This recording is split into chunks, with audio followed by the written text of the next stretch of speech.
ওরা আমার ছেলেটাকে কত কষ্ট দিয়ে মেরেছে, ওরা যদি আমার ছেলেটাকে গুলি করে মারতো তবু তো আমার কিছু মনে হতো না।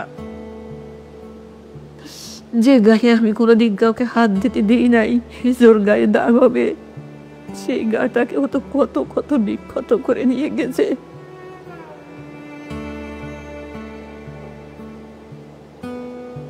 মানে আমার এখনো মনে আছে যে আমি জাস্ট ভাইয়ের পাড়ের দিকে ধরছি, আমি ভাবছি মনে কিছু পাবো, বাট আমি গ্রিপ করতে যাই দেখি কিছু নাই, সব কিছু গলা। জাস্ট হাত দিতে যাই হচ্ছে আমি জাস্ট গ্রিপ করতে পারছি, এত ওয়েট, বাট কোনো কিছু নাই, সব কিছু একদম পুরো বডি গলে গেছে।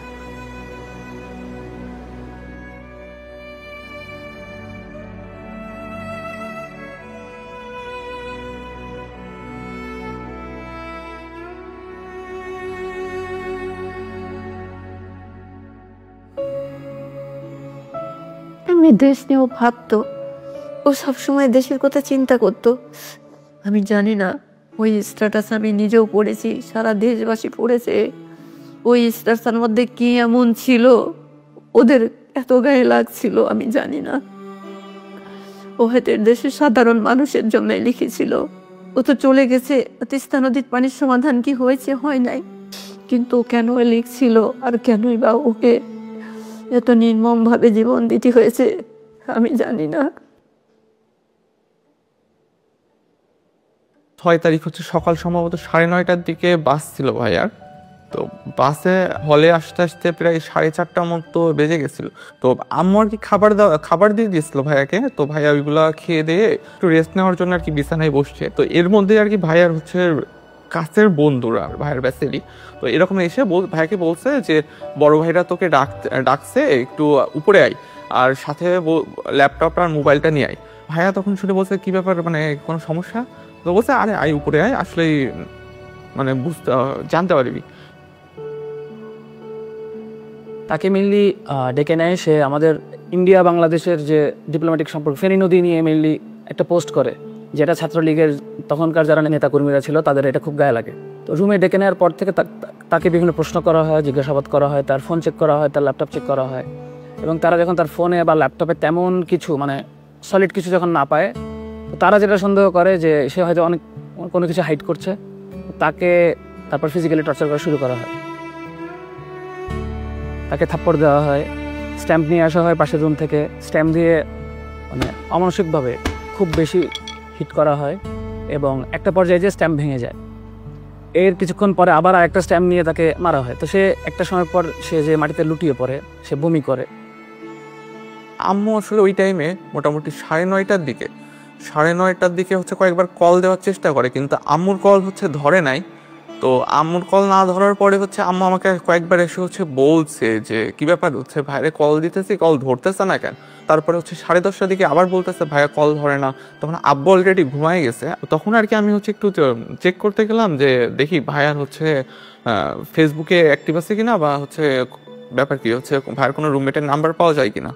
তো তখন আর কি ঢুকতে যেয়ে দেখি ফেসবুকে অ্যাক্টিভ, আর আমি ভাবলাম যে যেহেতু ফেসবুকে অ্যাক্টিভ আছে মনে হয়, তার মানে হয়তো মোবাইল চালাইতে মনে হয় ঘুমাই গেছে, যেহেতু অনেক টায়ার্ড। তো এই কারণে আম্মুকে বললাম যে যেহেতু জার্নি করে গেছে তো মনে হয় টায়ার্ড, এই জন্য মনে হয় ঘুমাই গেছে। তো এর মধ্যে আর হচ্ছে ওই দিন রাতে আর হচ্ছে আমাদের সাথে কোনো কথা হয় নাই। তাকে মোটামুটি মারতে মারতে তার তলপেটে হিট করা হয়। মৃত্যুর পর আমরা যেটা পরে দেখিয়েছিলাম তার বাড়িতে, তার পুরা 2 হাত 2 পা একদম কালছিটে পড়ে গিয়েছিল। তাকে শরীরে এমন কোনো জায়গা নেই যেখানে তাকে হিট করা হয় না। একটা পর্যায় পর সে যখন একদম খুব বমি করে ফেলে, তাকে ওয়াশরুমে নিয়ে ওয়াশ করা হয়, এরপর আবার রুমে নিয়ে মারা হয়।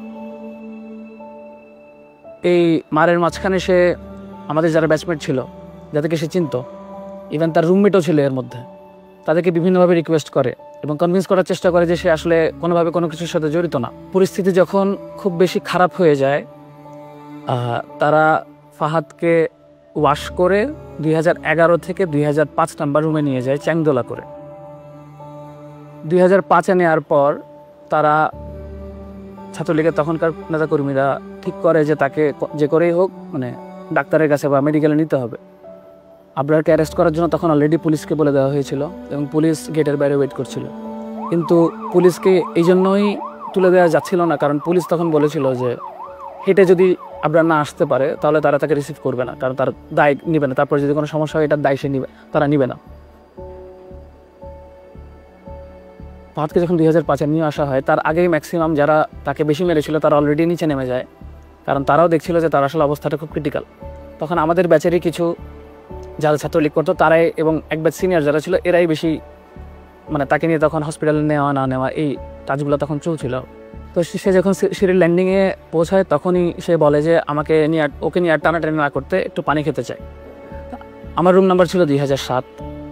আমি যখনই আসলে ওই সময়টা যখন মানে জেনেছি যে সে সিঁড়ির ল্যান্ডিংয়ে আছে, তো তখন যখনই বেরোতে চাই তখন ওখানে ছিল শামীম বিল্লাহ ছিল, সাইফুল ছিল আমাদের এক ফ্রেন্ড ট্রিপলির, এবং তারা মিলে তাকে মেনলি পানি খাওয়াচ্ছিল। তখনও তার রু ছিল।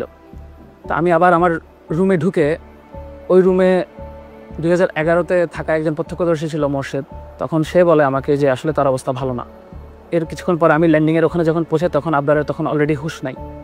তো তার তখনও এক্সটার্নাল কোনো ব্লিডিং ছিল না, বাইরে কোনোভাবে কোনো ব্লিডিং ছিল না, কিন্তু তার তখন সে সেন্স ছিল না। তা আমরা ভাবি যে সে বেহুশ হয়ে গেছে হয়তো। তাকে আমরা 3-4 জন মিলে আমরা সিপিআর দিই। তাকে সিপিআর দেওয়ার সময় তার মুখ থেকে যে আওয়াজ বেরোচ্ছিলাম ভেবেছিলাম হয়তো কফ আটকে গিয়েছে। তো বসে তারপর কিছুক্ষণ পিঠের উপর বাড়ি দিতে থাকি, হয়তো ভাবি যে আসলে কফটা ক্লিয়ার হবে। এর কিছুক্ষণ পর ডাক্তার আসে। ডাক্তার যখন আসে তখন আমরা বারবার রিকোয়েস্ট করতে থাকি যে ওকে আমরা হাসপাতালে তাড়াতাড়ি নিয়ে যাই। আমি সেদিন রাতে ইমার্জেন্সি ডিউটিতে কর্মরত ছিলাম। তো রাত আনুমানিক 3টার দিকে আমি স্টুডেন্টের পক্ষ থেকে একটা কল পাই ল্যান্ড ফোনে, এবং আমাকে বলে যে একজন ছাত্র খুব অসুস্থ, আপনি একটু তাড়াতাড়ি হলে আসেন। অ্যাম্বুলেন্সে করে আমি শেরেবাংলা হলে যাই। যাওয়ার পরে আমি শেরেবাংলা হলের প্রথম তলা এবং দ্বিতীয় তলার মাঝখানে সিঁড়িতে আবরার ফাহাদকে ওখানে রেখে রাখা সহ অবস্থায় দেখতে পাই। পরে আমি তাকে পরীক্ষা নিরীক্ষা করি। পরীক্ষা নিরীক্ষা করার পর আমি দেখতে পাই যে সে মৃত, এবং পরীক্ষার সময় তার যখন পালস ব্লাড প্রেশার যখন চেক করি তো তখন দেখি যে তার শরীরের মধ্যে অনেক আঘাতের চিহ্ন। তারপর এখানে তার কাপড় চোপড়ও দেখলাম যে ভিজা, এবং পুরো শরীর তার একদম ঠান্ডা হয়ে গেছে। পরে আমি যখন নিশ্চিত হলাম যে সে মারা গেছে, আমি ছাত্রদেরকে বললাম তো সে তো বেঁচে নেই। এই কথা বলার সাথে সাথে আমার আশেপাশে যে সমস্ত ছাত্ররা এতক্ষণ ভিড় করেছিল সবাই যার যার মতো পালিয়ে চলে গেল। কিছুক্ষণ পরে তখন তৎকালীন একজন ছাত্রনেতা সে ওখানে আসে এবং আমাকে পরিচয় দিয়ে আমার সাথে কথা বলতে শুরু করে। বলে যে এই আবরার ফাহাদের অনেক শ্বাসকষ্ট ছিল, তো সে হঠাৎ করে অসুস্থ হয়ে পড়ছে, তো আপনি তাকে মেডিকেলে নিয়ে যান। তা আমি তাকে বললাম যে দেখো সে তো মারা গেছে, তাকে আমি মেডিকেলে নিয়ে কী করব। মেডিকেলে তো আমি তাকেই নিব যে অসুস্থ, যার চিকিৎসা দরকার। পরে আমি হলের প্রভোস্ট স্যারকে ফোন দিই এবং ডিএসডব্লিউ স্যারকে ফোন দিই। ইতিমধ্যে ছাত্ররা যখন দেখছে যে আমি তাকে নিচ্ছি না, ওরা নিজেরা গিয়ে অ্যাম্বুলেন্স থেকে ট্রলিটা নামায় নিয়ে এসে তারা নিজেরাই আবরার ফাহাদকে ট্রলির উপর উঠে নিচতলায় করিডোরের সামনে তাকে রাখি। তো in the meantime DSW sir চলে আসেন, প্রভোস্ট স্যারও চলে আসেন। ওনাদেরকে আমি বললাম যে দেখেন ও তো মৃত। তো তখন পুলিশকে ফোন দেওয়া হয় এবং চকবাজার থানা থেকে পুলিশ চলে আসে অল্প সময়ের মধ্যে। আসার পরে পুলিশ তাকে নিয়ে তার সুরত হাল রিপোর্ট করে।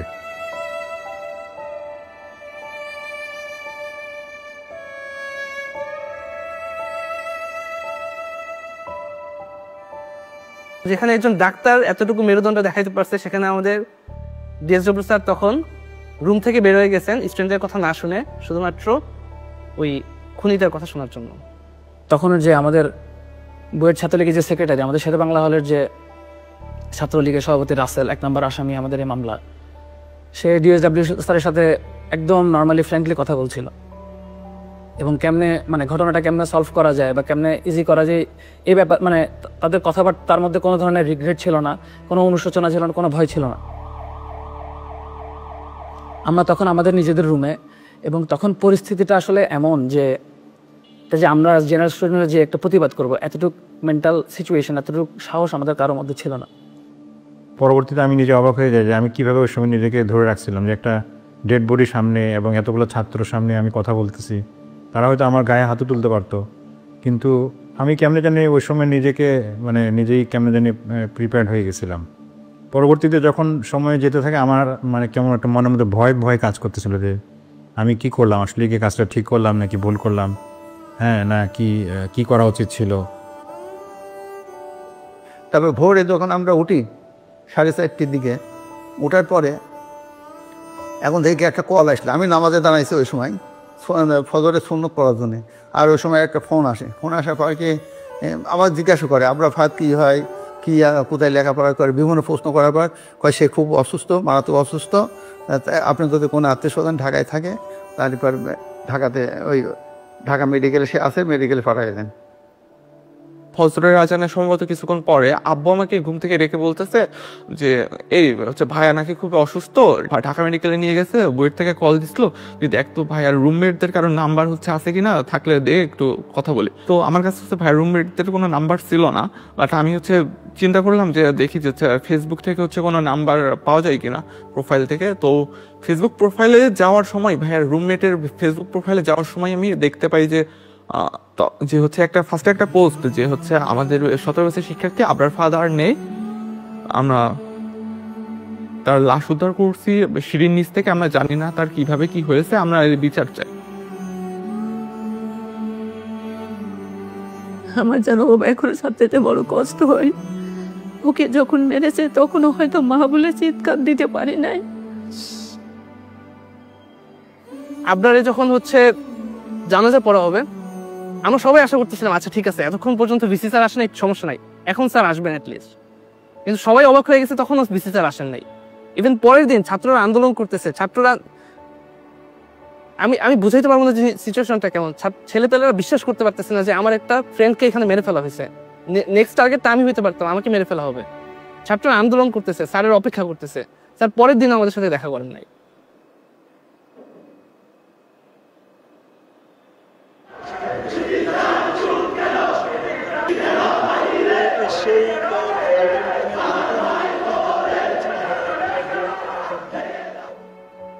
ইভেন আমরা একটা মিটিং করি ভিসি স্যারের সাথে তখন 11 অক্টোবর। ওই মিটিংটা হচ্ছে সব মিডিয়াও প্রচার করছে। মিটিংয়ের সময় আমরা ভিসি স্যারকে জিজ্ঞেস করি যে স্যার আচ্ছা ঠিক আছে, আপনি মেনে নিচ্ছেন যে ছাত্র রাজনীতি আপনি নিষিদ্ধ করবেন, ঠিক আছে আমরা মেনে নিতেছি, কিন্তু এটা কি চিরস্থায়ী হবে? তখন ওনার উত্তর ছিল যে চিরস্থায়ী তো তুমিও না আমিও না। একটা ছেলে মারা গেছে, তখন উনি এই কনফিডেন্সটা বা এইটুকু চেতনা তার মধ্যে জাগ্রত হয় না যে সে বলবে না আমি চেষ্টা করবো, আমি যতদিন আছি এই জায়গায় আমি কখনোই ছাত্র রাজনীতি ঢুকতে দেবো না।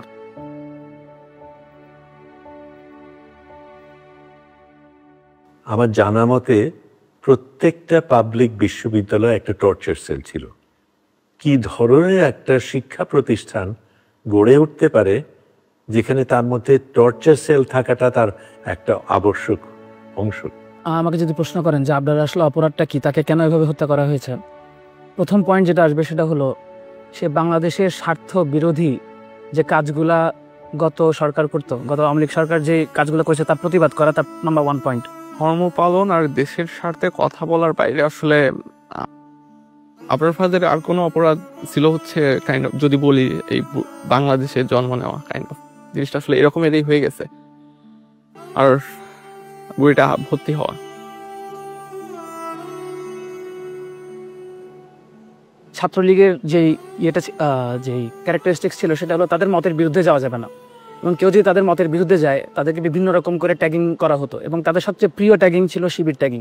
ছাত্রলীগ আসলে আবরারকে শিবির ট্যাগ দিয়ে তাকে হত্যা করার একটা এক্সকিউজ পায় এবং তাকে শেষ পর্যন্ত হত্যা করে। ভাইয়ার মাধ্যমে জানতে পারবে যে আমাদের ইন্ডিয়ার যে বঞ্চনা, শোষণ বঞ্চনার কারণে আমাদের যে দেশের যে স্বাধীনতা বা সার্বভৌমত্ব কতটুকু ছিল এটা দেশের মানুষ জানতে পারছে। আর আশা করি যে ভবিষ্যতে দেশের মানুষ এই ব্যাপারটা নিয়ে সচেতন হবে। ভারতীয় আধিপত্যবাদের যেই রোলটা প্লে করতো আওয়ামী লীগ, এটা যারাই এক্সপোজ করতো বা যারা এটাই পাবলিকলি এক্সপ্রেস করতো, এটা আওয়ামী লীগের আসলে সহ্য হতো না। তো রুট লেভেলে ছাত্রলীগকে দিয়েই যারা এরকম প্রতিবাদ করতো তাদের শাস্তা করা হতো, এবং আমি মনে করি আবরারের যে হত্যাকাণ্ড এটা এরকমই একটা শাস্তা।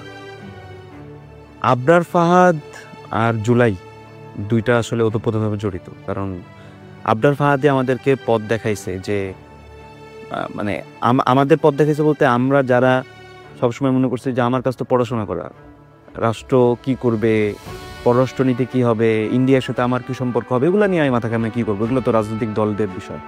তো ওই জায়গা থেকে আবরার ফাহাদ আমাদের একটা বড় একটা অংশের জন্য সে পথ প্রদর্শক ছিল।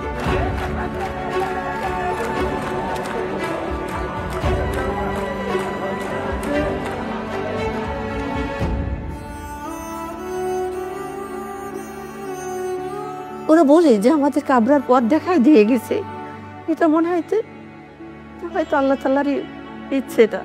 তো আমাদের এই ভারতীয় অধিপত্যবাদ এবং আওয়ামী ফ্যাসিজমের এগেনস্টে এবং এই ছাত্রলীগ যে একটা সন্ত্রাসী সংগঠন, সেই সন্ত্রাসের এগেনস্টে কথা বলার পর্যন্ত পৌঁছাতে অ্যাকচুয়ালি আবরার ফাহাদকে জীবন দিতে হয়েছে। এবং এই যে জুলাই গণঅভ্যুত্থান হয়েছে, ফাহাদ এভাবে যদি আসলে আবরার ফাহাদ মারা না যেত, তাহলে আমাদের সাধারণ ছাত্রদের যে চৈতন্যটা এত বড় নাড়া আসলে খেত না। এবং এই জুলাই গণঅভ্যুত্থানে আবু সাইদ মারা যাওয়ার আগ পর্যন্ত আমাদের ইমাম কে ছিল? আমাদের ইমাম ছিল আসলে আবরার ফাহাদ। এই অবদানের ফলেই কিন্তু এই অভ্যুত্থানের ক্ষেত্র প্রস্তুত হয়েছে। সেই প্রেক্ষাপটটা আমাদেরকে ভুললে চলবে না, এবং এই প্রেক্ষাপটটা মনে রাখতে হবে আমাদের ভবিষ্যৎ বংশধরকে, যাতে এইরকম আর পরিস্থিতির সৃষ্টি না হয়।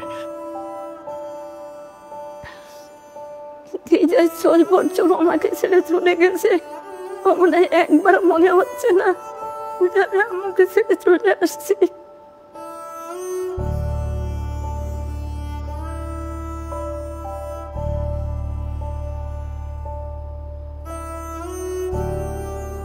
আবরার ফাহাদকে স্বাধীনতা পদক দেওয়া হয়েছে, এটা তো গুরুত্বপূর্ণ জিনিস। স্বাধীনতা পদক আমাদের সর্বোচ্চ পদক নাগরিকের জন্য।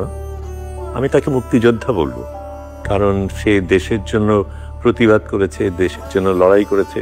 একটা মেধাবী ছেলে বেড়ে উঠছিল, তার কত স্বপ্ন ছিল, আমাদের কত স্বপ্ন ছিল, সেই সব হারিয়ে গেছে। সেটাকে তো একটা পুরস্কার দিয়ে সেটা করা যাবে না। তবে এটাকে যে স্বীকৃতি দেওয়া হয়েছে সেটা আমি সাধুবাদ জানাই। সবচাইতে ভালো স্বীকৃতি কিনা আমি জানি না। আমি মনে করি যদি সত্যিকার অর্থে আমরা দেশটাকে বদলাতে পারি, এমন একটা দেশ গড়তে পারি যেখানে আরেকবার আবরার ফাহাদের মতন আরেকজন জান দেবে না, সেটাই হবে তার জন্য সবচেয়ে বড় পুরস্কার।